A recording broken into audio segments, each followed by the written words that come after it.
أنفسنا وسيئات أعمالنا من يهده الله فلا مضل له ومن يضلله فلا هادي له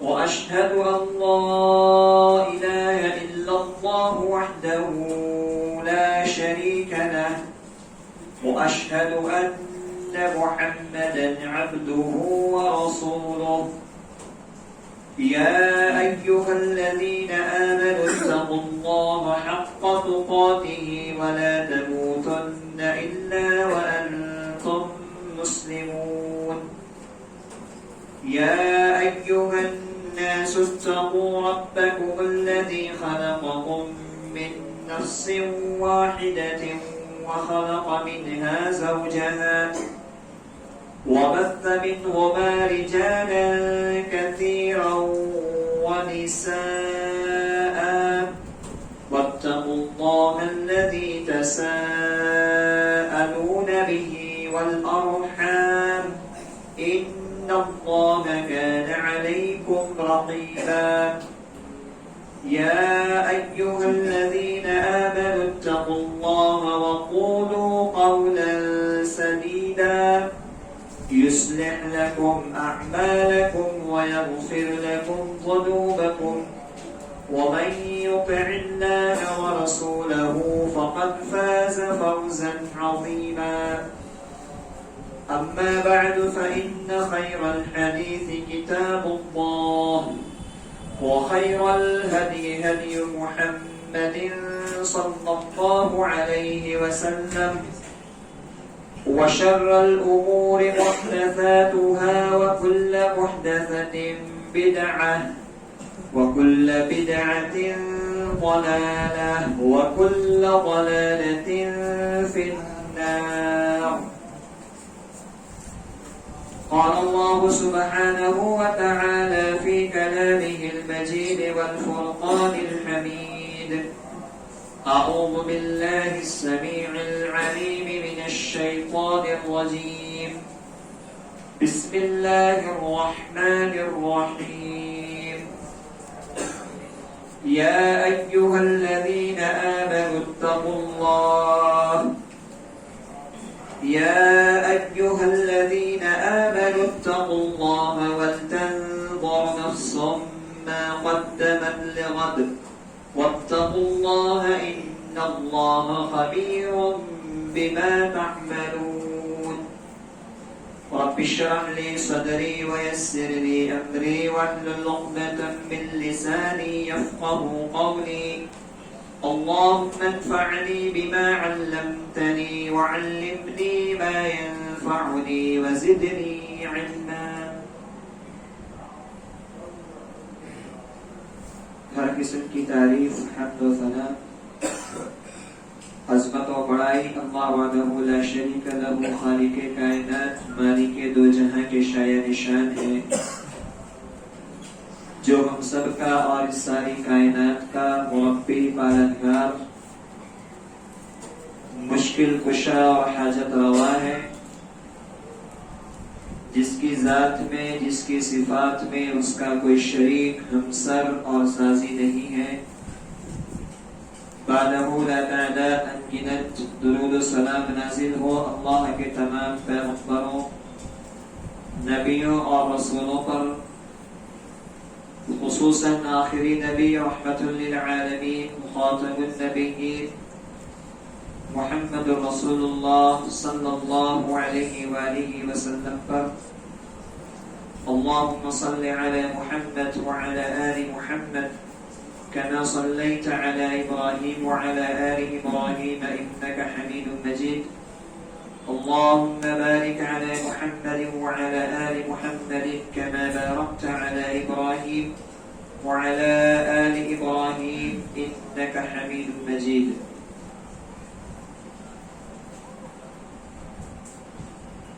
عزیز ساتھیوں نوجوان دوستوں خطبہ مسنونہ کے بعد سورۃ الحشر کی ایک آیت کریمہ آپ کے سامنے تلاوت کی ہے. آئیے سب سے پہلے اس آیت کریمہ کا ترجمہ آپ کے سامنے پیش کرتا ہوں۔ اہل ایمان سے اللہ رب العالمین مخاطب ہوتے ہوئے ارشاد فرماتا ہے، یا ایھا الذین آمنوا اتقوا اللہ، اے ایمان والو اللہ سے ڈرو، اس کا تقوی، اس کا خوف اور اس کا ڈر پیدا کرو۔ وَلْتَنظُرْ نَفْسٌ مَا قَدَّمَتْ لِغَدٍ، اور ہر انسان کو، ہر نفس کو یہ سوچنا چاہیے، یہ غور کرنا چاہیے کہ اس نے آنے والے کل کے لیے کیا تیاری کی ہے۔ پھر ایک مرتبہ اور اللہ رب العالمین اپنے خوف اور تقوی کا حکم دیتے ہوئے فرماتا ہے، وَاتَّقُوا اللَّهَ إِنَّ اللَّهَ خَبِيرٌ بِمَا تَعْمَلُونَ، اللہ سے ڈرو، یقیناً جو کچھ تم کرتے ہو اللہ سبحانہ و تعالی اس سے باخبر ہے، اس کی خبر رکھنے والا ہے۔ حضرات، بنیادی طور پر اللہ رب العزت نے اس آیت کریمہ میں دو باتوں کا حکم دیا ہے۔ پہلی بات اللہ کا تقوی ہے، اللہ کا ڈر ہے کہ ایک مومن کے قلب میں، ایک مومن کے دل میں اگر ڈر کسی کا ہو تو اللہ کا ہونا چاہیے۔ انسان گناہ اور معصیت سے دور اس لیے رہے تاکہ اسے اللہ سے ڈر لگتا ہے۔ کسی پولیس یا کسی قانون کے ڈر سے، گناہ سے دور رہنا یہ کوئی کمال کی بات نہیں۔ ایک مسلمان کے سامنے، ایک مومن کے سامنے گناہ کا کھلا میدان ہو، معصیت کا کھلا میدان ہو، اسے کوئی دیکھنے والا نہ ہو اور اس گناہ کی کوئی خبر رکھنے والا بھی نہ ہو، تنہا ہو، اکیلا ہو، وہ گناہ کر لے تو اس کے گناہ کا اظہار بھی نہ ہو، لیکن وہ تنہائی میں بیٹھ کر بھی گناہ اس لیے نہیں کرتا ہے کہ اسے اللہ سے ڈر لگتا ہے۔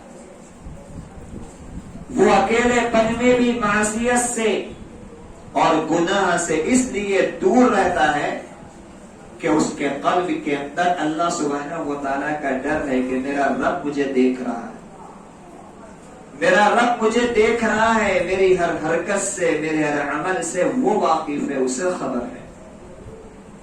تقوی پر ہم نے اور آپ نے بے شمار خطابات سنے ہوں گے۔ تقوی کیا چیز ہے، تقوی کے کیا فضائل ہے، تقوی کتنی اہمیت کا حامل ہے۔ ہر بندگی، ہر عبادات کا جو لب لباب ہے، جو مغز ہے، وہ اللہ کا تقوی ہی ہے، اس کا قرب ہی ہے، اس کا ڈر ہی ہے۔ اور دوسری بات جس کے تعلق سے چند باتیں میں آپ کے سامنے آج اس خطبہ جمعہ کے موقع پر بیان کرنے کی کوشش کروں گا۔ وَلْتَنظُرْ نَفْسٌ مَا قَدَّمَتْ لِغَدٍ،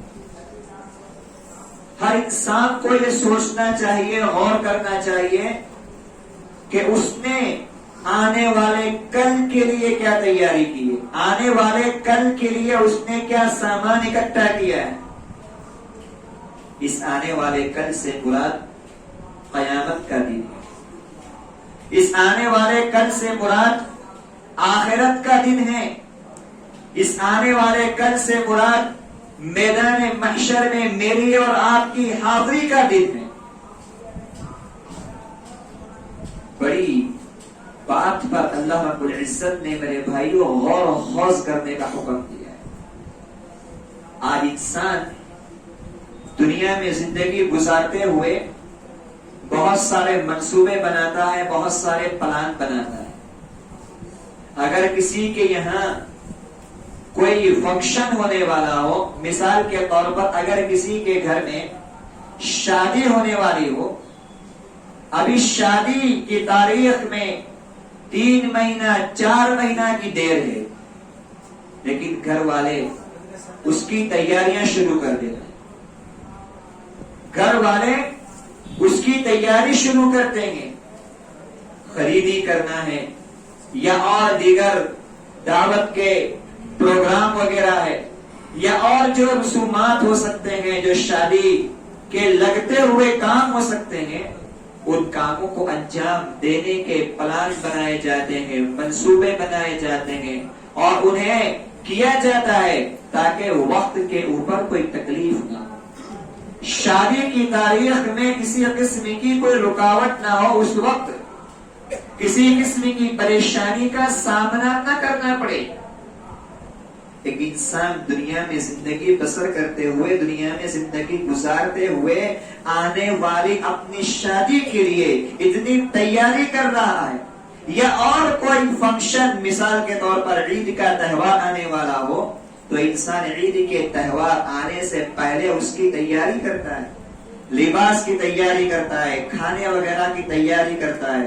اگر اللہ رب العالمین نے دیا ہے تو باہر جانے کے لیے، گھومنے کے لیے وہ تیاری کرتا ہے۔ یہ سارے منصوبے انسان پلان بناتا ہے اور اسے وقت کے اوپر انجام دینے کی کوشش کرتا ہے۔ حضرات، اس آیت کریمہ میں اللہ رب العالمین نے ہمیں بیدار کیا ہے، ہمیں جگایا ہے کہ دنیا کے لیے تم نے بہت تیاری کی، بہت سوچا، بہت غور کیا، بہت پلان بنائے، بہت منصوبے بنائے، لیکن کیا تم نے کبھی اپنا جائزہ لیا، اپنا محاسبہ کیا، اپنی زندگی میں یہ جھانک کر دیکھا کہ موت جو میری زندگی میں آنے والی ہے، قبر کہ جس گڑھے کے اندر مجھے یقیناً جانا ہے، میدان محشر آخرت کا دن جس میں میری حاضری یقینی ہے، اس کے لیے میرے پاس کیا تیاری،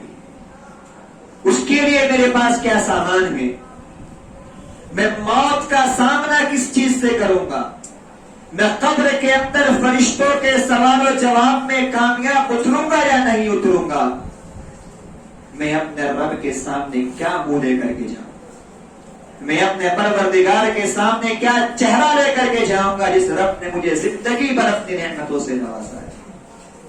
وَلْتَنْظُرْ نَفْسٌ مَا قَدَّمَتْ لِغَدٍ، ہر نفس غور کرے، سوچے کہ اس نے کل کی تیاری کیا ہے، اس کے پاس قبر کے لیے تیاری کیا ہے، موت کے لیے تیاری کیا ہے، آخرت کی تیاری کیا ہے۔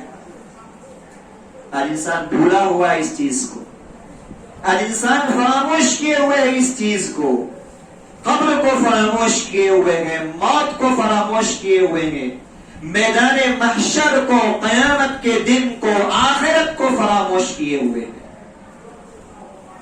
حضرات، ایک مومن آدمی وہ ہوتا ہے جو اپنے آپ کو پہچانتا ہے، اپنے آپ کو جانتا ہے اور جان کر کے اپنی زندگی کو ایسے عمل کے اندر گزارتا ہے جو اسے موت کے بعد کام آنے والے ہیں۔ رسول اکرم محمد رسول اللہ صلی اللہ علیہ وسلم ارشاد فرماتے ہیں، الکیس من دان نفسه وعمل لما بعد الموت والعاجز من اتبع نفسه هواها وتمنى على الله۔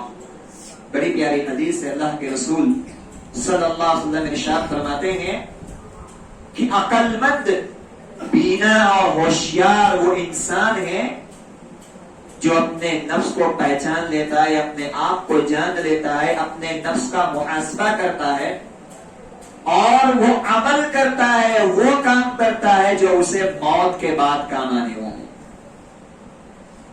ہم اور آپ غور کریں، دن اور رات کے 24 گھنٹے میں ہم موت کے بعد آنے والے کتنے کام کرتے ہیں۔ میں بھی غور کروں، آپ بھی غور کریں، دن اور رات کے لیل و نہار کی گردشوں میں میرا اور آپ کا وہ کون سا عمل ہے، وہ کون سا کام ہے جو مجھے موت کے بعد فائدہ دے،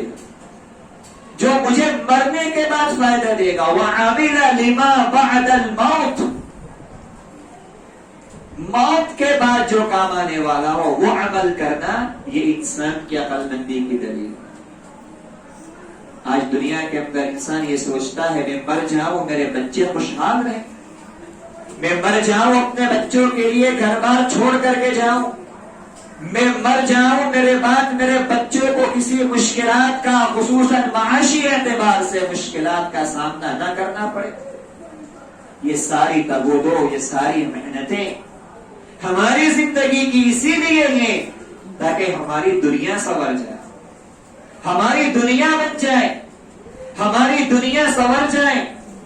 دنیا کے اندر ہمیں تکلیف نہ ہو, معاش کی تکلیف نہ ہو, لباس کی تکلیف نہ ہو, گھر کی تکلیف نہ ہو, سواری کی تکلیف نہ ہو. جتنے انتظامات دنیا کے ہو سکتے ہیں انسان آہستہ آہستہ اس کو انجام دینے کی اپنے اعتبار سے کوشش کرتا. لیکن میرے بھائیوں, یہ غور کرنے کا, سوچنے کا لمحہ ہے کہ ہم اور آپ غور کریں کہ ہم دن بھر میں وہ کون سا عمل کرتے ہیں جس کا فائدہ ہمیں موت کے بعد ملنے والا ہے.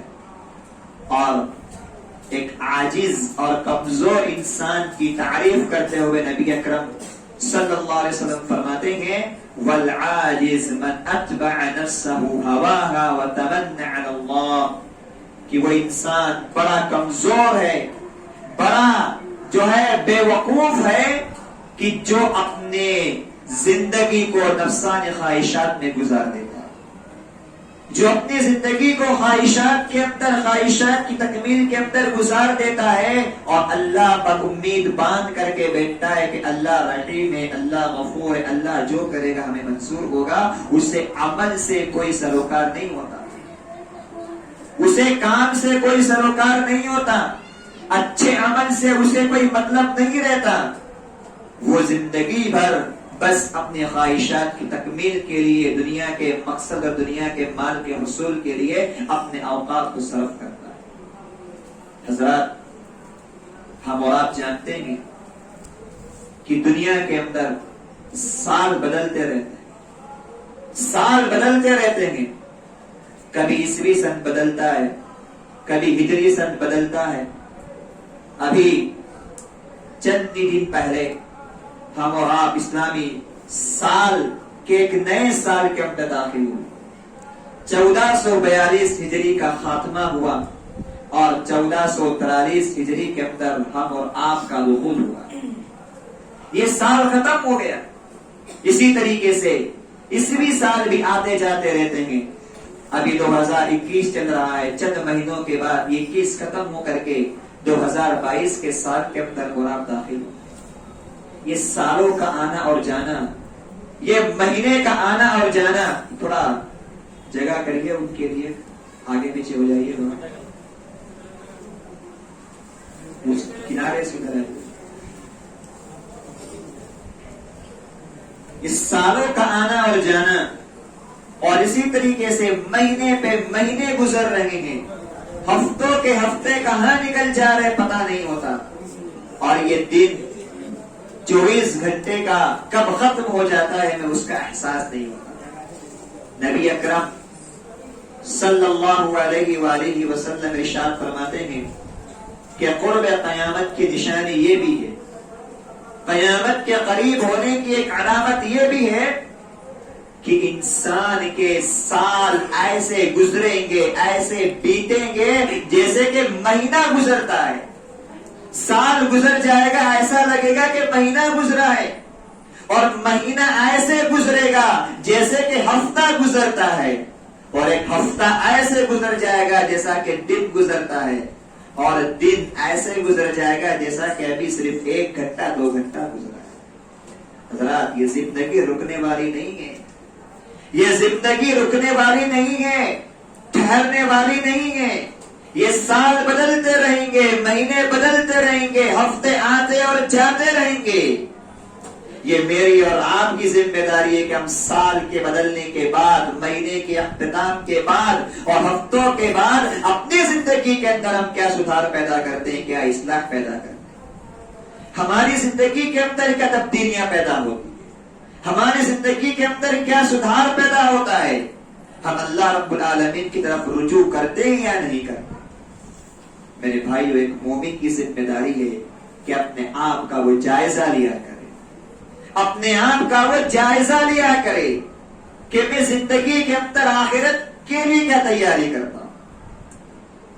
اللہ کے رسول صلی اللہ علیہ وسلم کے مشہور و معروف صحابی خلیفہ دوم حضرت عمر بن خطاب رضی اللہ تعالی عنہ کا مشہور قول ہے، انہوں نے فرمایا، بڑا پیارا قول ہے، سننے اور غور کرنے کے لائق ہے، توجہ ادھر رکھیے، آپ لوگ بات سنیے، آنے والے آتے رہیں گے۔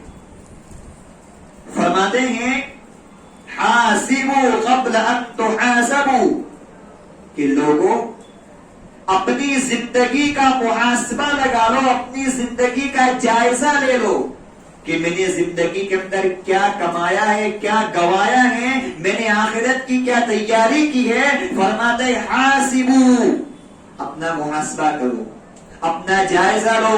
عمر کے 40 سال گزر گئے، 50 سال گزر گئے، 60 سال گزر گئے، تو کیا کیا اس زندگی کے اندر؟ حساب لگاؤ اپنا، سوچو غور کرو، میری جوانی کہاں بیتی، 30 سال کی زندگی کہاں بیتی، 40 سال کی زندگی کہاں بیتی، 50 سال تک کی میری حیات کن کاموں کے اندر صرف ہوئی ہے۔ قبل ان تحاسبوا، قبل اس کے کہ تمہارا اللہ حساب لے۔ اللہ کے حساب لینے سے پہلے زندگی کے اندر اپنا محاسبہ کر لو، اپنا حساب لگا لو کہ میں نے اللہ رب العزت کو راضی کرنے کے لیے کیا عمل کیا ہے، میں نے اللہ رب العالمین کو خوش کرنے کے لیے کیا تیاری کی ہے۔ اور فرماتے ہیں وزنوا قبل ان توزنوا، اپنے آپ کا وزن کر لو، اپنے آپ کو تول لو، میں کتنے پانی میں ہوں، میرا وزن کیا ہے، میری حیثیت کیا ہے، کہاں اللہ کی نگاہ، میں کیا وزن رکھتا ہوں اللہ کے سامنے، میری کیا حیثیت ہے اللہ کے سامنے۔ وزنوا، اپنا وزن کرو، اپنا موازنہ کرو، اپنے آپ کو تولو۔ قبل ان توزنوا، قبل اس کے کہ اللہ سبحانہ و تعالیٰ کی یہاں قیامت کے دن میدان محشر میں، ترازو میں، میزان میں تمہارا وزن کیا جائے اور تمہارے نام اعمال کا وزن کیا جائے۔ اس وزن کے تولے جانے سے پہلے، نام اعمال کے تولے جانے سے پہلے، یا تمہارے اپنے وجود کو قیامت کے دن تولے جانے سے پہلے اپنے آپ کو تول لو، اپنے آپ کو پہچان لو، اپنے آپ کو جان لو کہ میں کس پانی کے اندر ہوں، میرا وزن کیا ہے، میں نے زندگی کے اندر کیا کچھ کیا ہے۔ حضرت عمر بن خطاب رضی اللہ تعالیٰ عنہ وہی ہے، اللہ سے ڈرنے والے، اپنا محاسبہ کرنے والے، اپنے آپ کو اللہ رب العالمین کے سامنے جھکا دینے والے۔ یہ وہ شخصیت ہے میرے بھائیوں، نبی اکرم صلی اللہ علیہ وسلم نے زندگی میں کئی مرتبہ جنتی ہونے کی خوشخبریاں دی ہیں، لیکن میرے بھائیوں آخرت کا خوف، اپنے نفس کا محاسبہ، اپنے نفس کا جائزہ، اور اللہ رب العالمین کے یہاں اپنے آپ کو پیش کرنے کا اتنا ڈر ہے، جب قرآن پڑھتے اور قرآن کی اس آیت کریمہ پر پہنچتے، ان عذاب ربک لواقع، تیرے رب کا عذاب آنے والا ہے، تیرے رب کا عذاب واقع ہو کر کے رہے گا، آ کر کے رہے گا۔ اس آیت کو پڑھنے کے بعد، سننے کے بعد اتنا روئے کہ بیمار پڑ گئے۔ صرف قرآن کی ایک آیت، قرآن کی ایک آیت حضرت عمر بن خطاب رضی اللہ تعالیٰ عنہ پر اتنی اثر انداز ہوئی، ان عذاب ربک لواقع ما له من دافع، جب وہ عذاب آئے گا تو اس عذاب کو دور کرنے والا کوئی نہیں ہوگا۔ عمر بن خطاب رضی اللہ تعالیٰ رو پڑے، بیمار ہوئے، لوگ عیادت کے لیے آئے، بیمار پرسی کے لیے آئے، اور کہا عمر بن خطاب تم تو بڑے نیک اور اچھے آدمی، تمہیں کیا ڈر ہے، تمہیں کیا خوف ہے، تم آخرت کے معاملے کے اندر اتنا پریشان کیوں رہتے ہو؟ جواب کیا دیا؟ جواب کیا دیا؟ کہا بس میری خواہش تو یہ ہے، میں تو یہی چاہتا ہوں، میں تو یہی چاہتا ہوں کہ اللہ سبحانہ و تعالیٰ کے یہاں میں برابر سرابر چھوٹ جاؤں، نہ میرے گناہ زیادہ ہو نہ میری نیکیاں زیادہ ہو، بس اللہ مجھے ایسے ہی چھوڑ دے، میرا حساب نہ لے، میرا کتاب نہ لے، مجھے سزا نہ دے، بس میں یہی چاہتا ہوں کہ اللہ سبحانہ و تعالیٰ کے یہاں میں برابر سرابر چھوڑ دیا جاؤں، میرا اللہ کے یہاں کوئی محاسبہ نہ کیا جائے، میری کوئی پکڑ نہ کی جائے۔ جبکہ یہ وہ صحابی ہے جن کو نبی اکرم صلی اللہ علیہ وسلم نے زندگی کے اندر کئی مرتبہ جنتی ہونے کی خوشخبریاں دی ہیں۔ غور کرو میرا اور آپ کا حال کیا ہے، میری اور آپ کی پوزیشن کیا ہے۔ وَلْتَنْظُرْ نَفْسٌ مَا قَدَّمَتْ لِغَدٍ، اس آیت کے اس ٹکڑے کو زندگی کے کسی دماغ کے کسی کونے کے اندر بٹھا کر کے جاؤ اور اب یہ سوچتے رہنا، غور کرتے رہنا کہ میں نے کل کے لیے کیا تیاری۔ یہ عثمان بن عفان رضی اللہ تعالیٰ عنہ ہے، نبی اکرم محمد رسول اللہ صلی اللہ علیہ وسلم کے داماد ہے، صحابی رسول ہے، اللہ کے رسول صلی اللہ علیہ وسلم سے بڑے پیارے ہیں، بڑے باحیا صحابی ہیں، حیا رکھنے والے صحابی ہیں۔ اللہ کا ڈر، اس کا خوف، فکر آخرت، محاسبہ نفس کود کود کر کے بڑھا ہے۔ قبر کے پاس سے گزرتے رونا شروع کر دیتے، قبرستان کی زیارت کے لیے جاتے رویا کرتے، اور حدیثوں میں آتا اتنا روتے کہ روتے روتے ان کی داڑھی گیلی ہو جایا کرتی۔ دل پر ہاتھ رکھ کے سوچو کہ آج ہم اللہ کے عذاب کو یاد کر کے، قبر کے عذاب کو یاد کر کے کتنا روئیں گے۔ ہر انسان سوچے، ذرا غور کرو، قبر کو یاد کر کے، موت کو یاد کر کے، جہنم کو یاد کر کے ہم کتنا روئیں گے۔ کبھی ہماری آنکھوں سے آنسو اس لیے نکلا کہ ہمیں قبر کے اندر جانا ہے، قبر کا عذاب بڑا سخت ہے۔ کبھی ہماری آنکھ سے آنسو اس لیے نکلا ہے کہ اللہ نہ کرے ہمیں جہنم میں ڈال دیا گیا تو ہمارا کیا حال ہوگا۔ کبھی اس پروردگار کی جلال کو، اس کی جباریت کو، اس کی قہریت کو یاد کر کے کیا کبھی ہم نے اپنی آنکھوں سے آنسو بہائے؟ حضرت عثمان رضی اللہ تعالیٰ عنہ ہیں، قبر گزر رہے ہیں، رو رہے ہیں، پوچھنے والے پوچھتے ہیں، سوال کرنے والے سوال کرتے ہیں، کیا بات ہے عثمان، تمہارا یہ حال ہے، تمہارا یہ حال ہے تو ہمارا کیا ہوگا؟ تمہاری یہ پوزیشن ہے قبر کو دیکھ کر کے، جبکہ تم تو نبی کے صحابی ہو، عشرہ مبشرہ میں تمہارا شمار ہوتا، تمہارا یہ حال ہے، کیوں ایسا کر رہے؟ کہا یہ قبر آخرت کی منزلوں میں پہلی منزل ہے، اور نبی اکرم ہادی برحق صلی اللہ علیہ وسلم نے فرمایا جو قبر کی منزل کے اندر کامیاب ہو گیا، آخرت کی منزلیں، دوسری منزلیں اس کے لیے آسان ہو جائے گی۔ اس لیے قبر کے پاس کھڑے ہو کر کے روتا ہوں کہ اللہ عثمان کی پہلی منزل کو آسان کر، عثمان کی پہلی منزل کو آسان کر۔ یہ پہلی منزل کو آسان کروانے والے کون ہیں؟ جن کی منزل آسان ہو چکی ہے، جن کی منزل کو اللہ نے نبی کے زمانے بشارت دے کر کے آسان کرا دیا ہے، آسان کر دیا ہے، لیکن پھر بھی ڈر ہے، خوف ہے، اور آج ہم بے خوف جی رہے ہیں، بے خوف جی رہے ہیں، کوئی ڈر نہیں ہے، کوئی خوف نہیں ہے، محاسبے کی کوئی فکر نہیں ہے، اپنے آپ کو اللہ رب العالمین کے سامنے لے جانے کا، پیش ہونے کا کوئی ڈر ہمارے ذہن دماغ میں نہیں۔ عمر بن خطاب رضی اللہ تعالیٰ عنہ میں انس بن مالک بیان فرماتے ہیں کہ میں ایک مرتبہ حضرت عمر بن خطاب رضی اللہ تعالیٰ عنہ کے ساتھ ایسے ہی نکلا، ہم دونوں ساتھ میں جا رہے تھے، تو اچانک مجھے رکا کر کے عمر بن خطاب رضی اللہ تعالیٰ عنہ دیوار کے پیچھے چلے گئے، میرے اور ان کے درمیان دیوار حائل ہو گئی، بہت دیر ہو گئی، واپس نہیں آئے، تو میں آگے بڑھا، جدھر عمر گئے تھے ادھر آگے بڑھا، نظر مجھے نہیں آ رہے تھے کیونکہ ان کے اور میرے درمیان دیوار حائل تھی، لیکن حضرت عمر بن خطاب رضی اللہ تعالیٰ عنہ نے جو کہا تھا، ان کی زبان سے جو الفاظ نکلے تھے، حضرت انس فرماتے کہ میں نے ان الفاظ کو سن لیا، میں نے ان الفاظ کو سن لیا تھا۔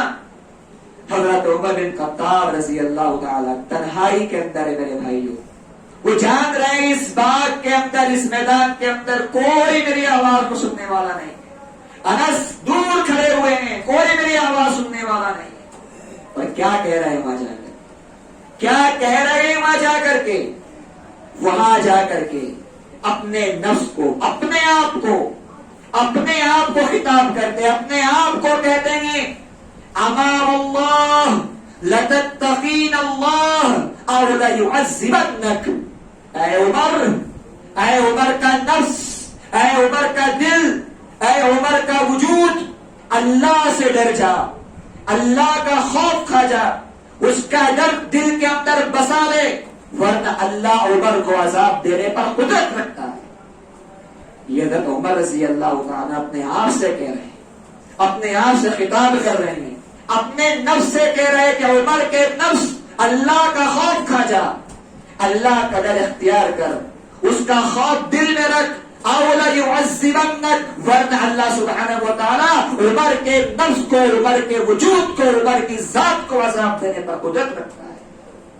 یہ محاسبہ تھا، یہ جائزہ تھا میرے بھائیوں ہمارے اسلاف کا، نبی اکرم صلی اللہ علیہ وسلم کے صحابہ کرام کا، جو تنہائیوں میں جا کر کے، اکیلے پن میں جا کر کے اپنی زندگی کا جائزہ لیا کرتے تھے کہ میں نے آخرت کے لیے کیا کیا. ذرا قرآن کی اس آیت کا ٹکڑا ایک بار پھر سنیں، غور کریں، سوچیں. وَلْتَنْظُرْ نَفْسٌ مَا قَدَّمَتْ لِغَدٍ. ہر انسان کو سوچنا چاہیے کہ قبر کے لیے میرے پاس کیا سامان ہے، قبر کے لیے کیا سامان ہے، میدان معاشر کے لیے کیا سامان ہے. اور یہ سامان ہے میرے بھائیوں اچھے عمل کے سوا کوئی سامان نہیں. ہم سب جانتے ہیں ہماری اچھائیاں، اچھے اعمال، اچھے کام، ہمارے صالح جو اللہ کو خوش کرنے کے لیے ہم نے کیے ہیں، وہی ہمارا ساتھ دینے والے ہیں. رسول اکرم صلی اللہ علیہ وسلم ارشاد فرماتے ہیں یتبع المیت ثلاث. تین چیزیں میت کے ساتھ چلتی ہیں. جب انسان مر جاتا ہے تین چیزیں اس کے ساتھ چلتی ہیں، اہلہ ومالہ وعملہ. اس کے خاندان والے ہوتے ہیں، اس کے رشتہ دار ہوتے ہیں. نمبر 2 اس کی مال و دولت ہوتی ہے. نمبر 3 اس کا عمل اس کے ساتھ ہوتا ہے. یرجع اثنان یبقى واحد. کہا 2 چیزیں پلٹ کر آ جاتی ہے، 2 چیزیں رہ جاتی ہے. فرمایا مال بھی رہ جاتا ہے، دولت بھی رہ جاتی ہے، اہل بھی رہ جاتے ہیں، خاندان والے بھی رہ جاتے ہیں. وہ اولاد بھی رہ جاتی ہے جن کی زندگی کو بنانے کے لیے تو نے اللہ کو بھلا دیا تھا. وہ گھر بھی رہ جاتا ہے جس گھر کو سنوارنے کے لیے تو نے اللہ رب العالمین کی عبادت سے اپنے آپ کو دور کر دیا تھا. وہ گاڑیاں بھی رہ جاتی ہے جس گاڑیوں کو خریدنے کے لیے تو نے حلال و حرام کی تمیز نہیں کی تھی. فرمایا یرجع اثنان ویبقى واحد.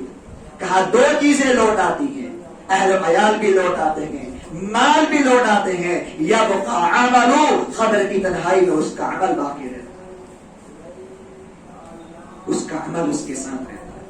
اب وہ عمل اچھا ہو یا برا ہو، اچھا بھی ساتھ جائے گا، برا بھی ساتھ جائے گا، نیکیاں بھی ساتھ جائے گی، برائیاں بھی ساتھ جائے گی، نمازیں بھی ساتھ جائے گی، شرک و بدعت کے کام بھی ساتھ جائیں گے. اچھائیاں بھی ہمارے ساتھ آئے گی، برائیاں بھی ہمارے ساتھ آئے گی. اسی لیے اللہ نے کہا غور کر لو، سوچ لو، ابھی موت نہیں آئی ہے، ابھی قیامت کا دن نہیں آیا ہے، کل آنے والا، یعنی اتنا جلد آنے والا ہے. گویا اللہ فرماتا ہے یہ سوچ دو کہ کل میری موت ہے. قرآن کا انداز دیکھیے، اسلوب بیان دیکھیے پروردگار کا. اللہ نے یہ نہیں کہا کہ مہینے بعد آنے والی زندگی کی، سال بعد آنے والی زندگی کی، یا قیامت کی تیاری کرو. اللہ نے کہا وَلْتَنْظُرْ نَفْسٌ مَا قَدَّمَتْ لِغَدٍ. غد عربی زبان کے اندر کہتے ہیں آنے والا دن، کل آنے والا دن. گویا کل تمہاری موت ہے، کل قیامت کا دن ہے، کل میدان محشر واقع ہونے والا ہے، کل ہی تمہیں قبر میں ڈال دینے والا ہے، ڈالا جانے والا. بتاؤ انسان کو بتا دیا جائے کل تجھے قبر میں ڈال دیا جانے والے انسان کی کیا حالت ہوگی؟ کھانا پینا چھوڑ کر کے بس وہ اللہ کے لگ جائے گا، ارے کل ہی مجھے قبر میں جانا ہے، کل ہی موت مجھے آنے والی ہے. لیکن وقت کسی کو معلوم نہیں ہے. اللہ نے ہوشیار کیا ہے, خبردار کیا ہے, یہ سوچ کر کے چلو کہ گویا میری زندگی کا یہ آخری دن ہے اور کل کا دن جو میرا ہوگا وہ میدان محشر کا دن ہوگا. اللہ رب العزت سے دعا ہے اللہ کہنے سننے سے زیادہ ہم سب کو ہمارے صالح کی توفیق عطا فرمائے. اللہ ہم سب کو اپنے آپ کا جائزہ لینے کی, محاسبہ کرنے کی توفیق عطا فرما. اللہ جو کچھ کہا گیا کہنے والے کو, سننے والے کو عمل کی توفیق عنایت فرما. جو بیمار ہے اللہ ان شفا کاملہ عطا فرما. جو مر چکے اللہ ہم سب کی مغفرت فرما. ہر قسم کی پریشانیوں سے, مصیبتوں سے اللہ ہم سب کی حفاظت فرما. اے اللہ آسمان سے ہمارے لیے رحمتوں کی بارش نازل فرما. اللہ پانی کی وجہ سے لوگ پریشان ہیں, جانور پریشان ہے, گرمی کی وجہ سے لوگ پریشان ہیں. پروردگارا ہم گنہگار ہیں, ہم خطا کار ہیں. اللہ ہمارے گناہوں کو, ہماری خطاؤں کو بخشتے ہوئے, معاف فرماتے ہوئے اللہ ہمارے لیے آسمان سے رحمت کے پانی کا نزول فرما. اللہ ایسا پانی اور ایسی بارش کا مطالبہ ہے تجھ سے, دعا ہے تجھ سے اللہ, جو بارش ہمارے لیے خیر کا باعث ہو, امن کا باعث ہو, رحمت کا باعث ہو, عافیت والی بارش کا سوال کرتے ہیں. اللہ عافیت والی بارش ہم پر نازل فرما. اللهم اسقنا, اللهم اسقنا, اللهم اسقنا, اللهم اغثنا, اللهم اغثنا, اللهم اغثنا, اللهم اسقنا غيثا مغيثا هنيئا مريئا نافعا غير ضار عاجلا غير آجل. اللهم اسق عبادك وبهائمك وانشر رحمتك واحيي بلدك الميت. بارك الله لنا ولكم في القرآن العظيم ونفعنا وإياكم بالآيات والذكر الحكيم واستغفروه إنه هو الغفور الرحيم.